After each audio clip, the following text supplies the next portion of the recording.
Good morning all of you, welcome to only success. चलिए start करते हैं 6 and 7 में 2022 के करंट अफेयर्स। विश्व प्रेस स्वतंत्रता सूचकांक 2022 में भारत पिछले साल के 142वें स्थान से फिसलकर कितने स्थान पर आ गया है। यानी कि ये क्वेश्चन मैं 2 दिन से रिपीट कर रहा हूँ क्योंकि मोस्ट इंपोर्टेंट क्वेश्चन है ये हर एग्जाम में, ये 90% एग्जाम में पूछेगा ही पूछेगा। तो इसमें मैं जो वेरिएशन हो रहे हैं किस टाइप से पूछ सकता है मैं उनको बता रहा हूँ। ठीक है, तो यही पूछ सकता है कि 2021 में कितनी रैंक थी, तो ये थी 142। ठीक है, और अभी पूछा है कि 2050 में कितनी है, तो मतलब 2022 में कितनी है, तो ये है आंसर सी। ये वो है आंसर बनेगा सी 150। यानी कि 2021 में 142 और 2022 में 150वीं रैंक है विश्व प्रेस स्वतंत्रता सूचकांक 2022 में। विश्व प्रेस स्वतंत्रता सूचकांक 2022 में भारत पिछले साल के 142वें स्थान से फिसलकर 150वें स्थान पर आ गया है। ये कौन देता है? ये रिपोर्टर्स विदाउट बॉर्डर्स एक संस्था है, ये इसके द्वारा जारी किया जाता है। नेपाल को छोड़कर भारत के अन्य पड़ोसी देशों की रैंकिंग में भी गिरावट आई है। नेपाल में गिरावट नहीं आई है, जिसमें पाकिस्तान 157वें, श्रीलंका 146 में, यानी कि श्रीलंका में कितनी इकोनॉमिक क्राइसिस चल रहा है वो भी हमसे ऊपर है, 146। बांग्लादेश 162 और म्यांमार 176वें स्थान पर है। यह रैंकिंग कुल 180 देशों ने की है। ये रैंकिंग किसने की है? ये 180 देशों ने रैंकिंग की है। हर्षदा शरद गरुण यूनान के हेराक्लियोन में आयोजित IWF जूनियर विश्व चैंपियनशिप में कौन सा पदक जीतने वाली पहली भारतीय भारोत्तोलक बन गई हैं? कौन? हर्षदा शरण गरुण। हर्षदा शरद गरुण ये कौन सी हैं? इन्होंने कौन सा पदक जीता है? तो यह आंसर नंबर ए, स्वर्ण पदक। कौन सा पदक जीता है? इन्होंने जीता है स्वर्ण पदक। हर्षदा शरण गरुण यूनान के हेराक्लियोन, कहां पर हो रहा है? हेराक्लियोन में आयोजित IWF जूनियर विश्व चैंपियनशिप में स्वर्ण पदक जीतने वाली पहली भारतीय भारोत्तोलक बन गई हैं। हर्षदा से पहले इस चैंपियनशिप में पदक जीतने वाली सिर्फ 2 भारतीय खिलाड़ी हैं। वर्ष 2013 मीराबाई चानू ने कांस्य पदक, जबकि पिछले साल अचिंता श्यूली ने रजत पदक जीता था।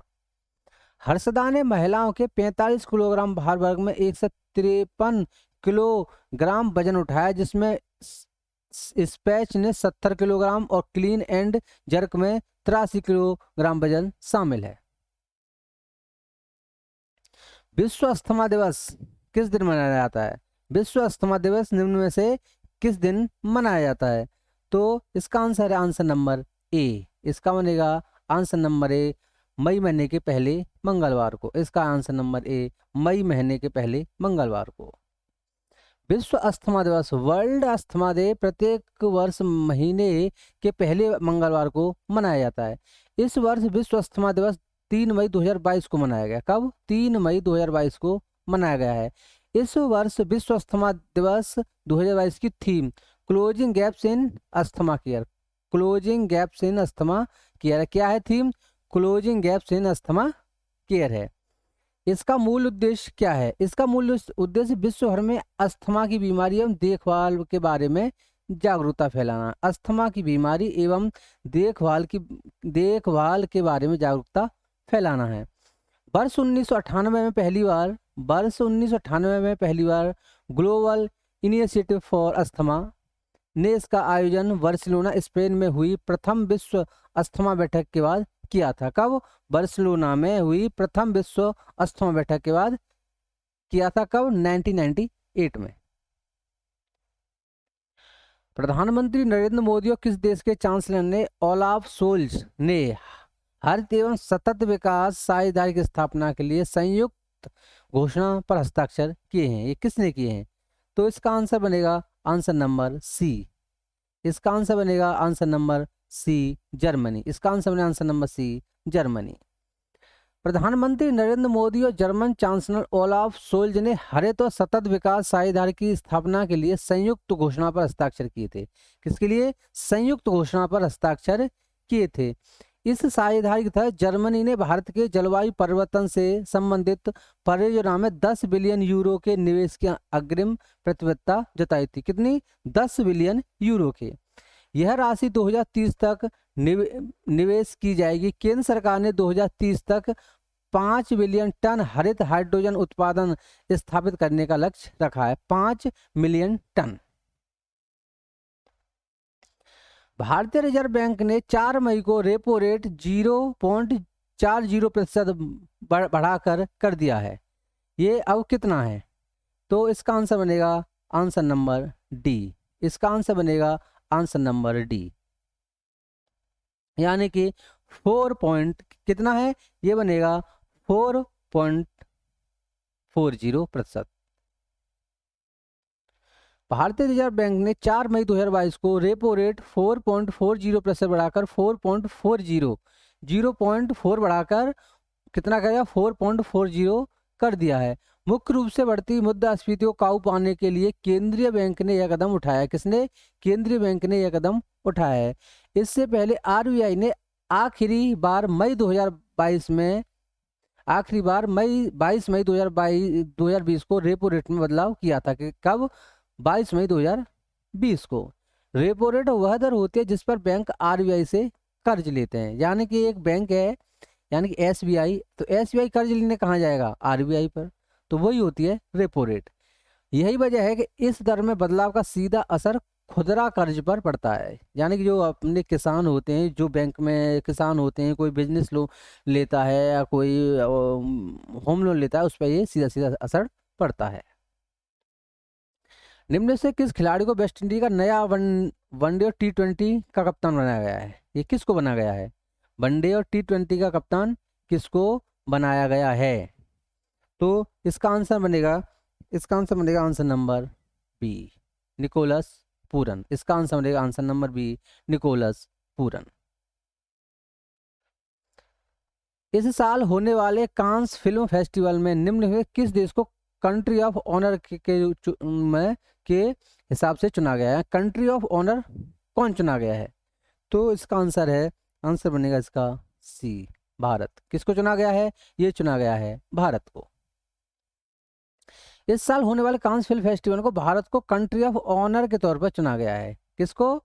भारत को क्या चुना गया है? Country of honour. ये पहला मौका है जब कांस में इस तरह की परंपरा की शुरुआत हुई है। पहला ही मौका है, ठीक है। केंद्रीय सूचना एवं प्रसारण मंत्री अनुराग ठाकुर ने बताया कि कांस फिल्म फेस्टिवल में आधिकारिक तौर पर भारत की कंट्री ऑफ ऑनर चुना गया है। किसको? भारत को कंट्री ऑफ ऑनर चुना गया है। इस साल यह फेस्टिवल 17 मई से 28 मई 2022 तक आयोजित किया जाएगा। यह पहली बार है जब फेस्टिवल में ऑनर ऑफ कंट्री किया जाएगा है। यानी कि ये पहली बार है जब इस फेस्टिवल में ऑनर ऑफ कंट्री किया जा रहा है। Honour of country.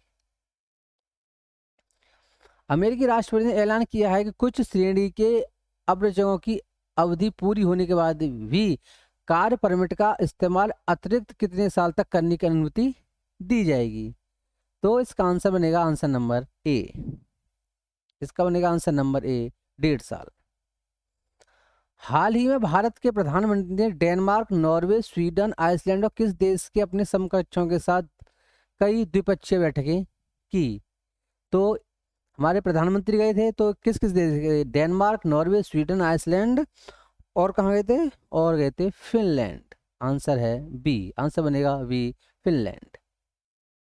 हाल ही में भारत के प्रधानमंत्री ने डेनमार्क, नॉर्वे, स्वीडन, आइसलैंड और फिनलैंड के अपने समकक्षों के साथ कई द्विपक्षीय बैठकें की। बैठकों में द्विपक्षीय संबंधों को और मजबूत करने के तरीकों के बारे में चर्चा की गई तथा क्षेत्रीय एवं वैश्विक स्तर पर विचारों का आदान प्रदान किया गया। क्षेत्रीय एवं वैश्विक स्तर पर विचारों का आदान प्रदान किया गया। बैठक डेनमार्क की राजधानी कोपेनहेगन में दूसरे भारत नॉर्डिक शिखर सम्मेलन में के मौके पर आयोजित की गई। कहाँ पर? कोपेनहेगन में दूसरे भारत नॉर्डिक शिखर सम्मेलन में के मौके पर आयोजित की गई थी। T20 क्रिकेट में सर्वाधिक अर्धशतक जड़ने वाले पहले खिलाड़ी निम्न में से कौन बन गए हैं? ये कौन बने हैं? तो इसका आंसर है answer number C, David Warner. कौन है? ये है David Warner. Tata IPL final 2022 की मेजबानी निम्न में से किस स्टेडियम में होगा? यानी फाइनल जो होगा वो किस स्टेडियम में होगा? तो इसका आंसर है आंसर नंबर बी, वानखेड़े। कहां पर होगा? ये होगा वानखेड़े में। आईसीसी T20 रैंकिंग में कौन सा देश शीर्ष पर है? इस समय आईसीसी T20 रैंकिंग है, उसमें शीर्ष पर कौन सा देश है? तो इसका आंसर है आंसर नंबर डी, भारत। कौन है? ये है बिहार, अपना देश भारत। भारत T20 में नंबर 1 स्थान पर बना हुआ है, ठीक है। उसके दूसरे नंबर पर काबिज इंग्लैंड पर बढ़त एक की बजाय 5 अंक की हो गई है। पहले कितनी थी? 1 की, अब कितनी की हो गई है? 5 की। दक्षिण अफ्रीका और ऑस्ट्रेलिया ने न्यूजीलैंड को पीछे छोड़कर जो छठे स्थान पर है। दक्षिण अफ्रीका ने क्या किया है? ऑस्ट्रेलिया को, न्यूजीलैंड को पीछे छोड़ दिया है। इस तरह से बांग्लादेश और श्रीलंका 10वें नंबर की टीम अफगानिस्तान से आगे निकल गई हैं। कौन कौन सी? बांग्लादेश और श्रीलंका। किस देश ने भारत नॉर्डिक शिखर सम्मेलन, इंडिया नॉर्डिक समिट 2022 की मेजबानी की है? ये कौन सा देश कर रहा है? तो इसका आंसर है आंसर नंबर डी, फ्रांस। इसका answer answer number D, France. प्रधानमंत्री नरेंद्र मोदी ने हाल ही में डेनमार्क के कोपेनहेगन में दूसरे भारत नॉर्डिक शिखर सम्मेलन में भाग लिया। भारत नॉर्डिक शिखर सम्मेलन में भाग लिया है। उन्होंने इस शिखर सम्मेलन के दौरान डेनमार्क, स्वीडन, फिनलैंड, नॉर्वे और आइसलैंड के प्रधानमंत्रियों के साथ यूक्रेन की स्थिति पर चर्चा की। किसके साथ? यूक्रेन की स्थिति पर चर्चा की। किसके साथ? डेनमार्क, स्वीडन, फिनलैंड और नॉर्वे और आइसलैंड के। भारत और डेनमार्क ने 9 समझौतों पर हस्ताक्षर किए, जिसमें ग्रीन शिपिंग में उत्कृष्टता केंद्र, प्रवासन और गतिशीलता, संस्कृति आदान प्रदान आदि कार्यक्रम शामिल हैं। इस साल किस महीने में भारत का जीएसटी संग्रह 1.68 लाख करोड़ रुपए की सर्वकालिक उच्च स्तर को छू लिया है? तो इसका आंसर है आंसर नंबर ए, अप्रैल। ये क्या है? ये है आंसर नंबर ए, अप्रैल। माल एवं सेवा कर जीएसटी संग्रह का अप्रैल 2022 में 1.68 लाख रुपए के सर्वकालिक उच्च स्तर पर पहुंच गया है। वित्त मंत्रालय ने एक बयान में यह जानकारी देते हुए कहा कि कर अनुपालन में सुधार से जीएसटी संग्रह का आंकड़ा बेहतर हुआ है। किसका? जीएसटी संग्रह का। यह पिछले इस उच्च स्तर पर मार्च 2022 में 1.42 लाख करोड़ रुपए से करीब 25,000 करोड़ रुपए अधिक है। मंत्रालय ने कहा कि इस बात से स्पष्ट है, संकेत है कि अनुपालन की स्थिति पर सुधार हुआ है। किसके? अनुपालन के स्तर पर। किस राज्य के मुख्यमंत्री ने ऐलान किया कि 1 अक्टूबर से सिर्फ उन्हीं लोगों को बिजली बिल पर सब्सिडी मिलेगी जो इसकी मांग करेंगे? तो ये कौन सा है? कौन सा स्टेट है? तो इसका आंसर है आंसर नंबर बी। अब उनको ही सब्सिडी मिलेगी जो सब्सिडी मांगेंगे, यानी कि जो उनको इसकी मांग करेंगे।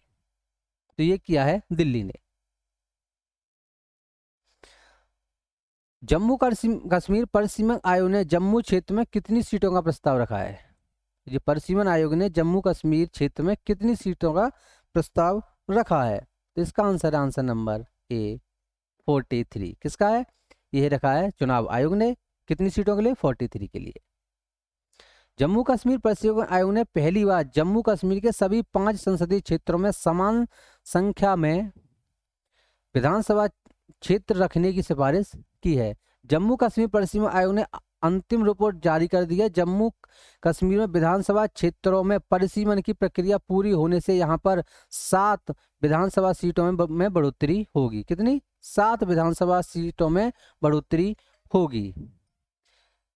इससे यहाँ कुल 90 सीटें हो जाएंगी। जम्मू में 43 सीटें और 47 सीटें, 43 जम्मू में, 43 कश्मीर में 47 सीटें होंगी। विधायी निकाय वाले क्षेत्रीय निर्वाचन क्षेत्रों में सीमा तय करने की प्रक्रिया परिसीमन कहलाती है। भारत निम्न में से किस देश के साथ हरित और सतत ऊर्जा साझेदारी की है, किसके साथ की है? तो इसका आंसर है आंसर नंबर सी, जर्मनी। किसके साथ ये की है? जर्मनी के साथ। निम्नलिखित में से किस देश ने हाल ही में UNWTO से हटने का फैसला किया है? UNWTO से कौन सा देश हट रहा है? तो इसका आंसर आंसर नंबर डी, रूस। कौन सा देश हट रहा है? ये हट रहा है रूस।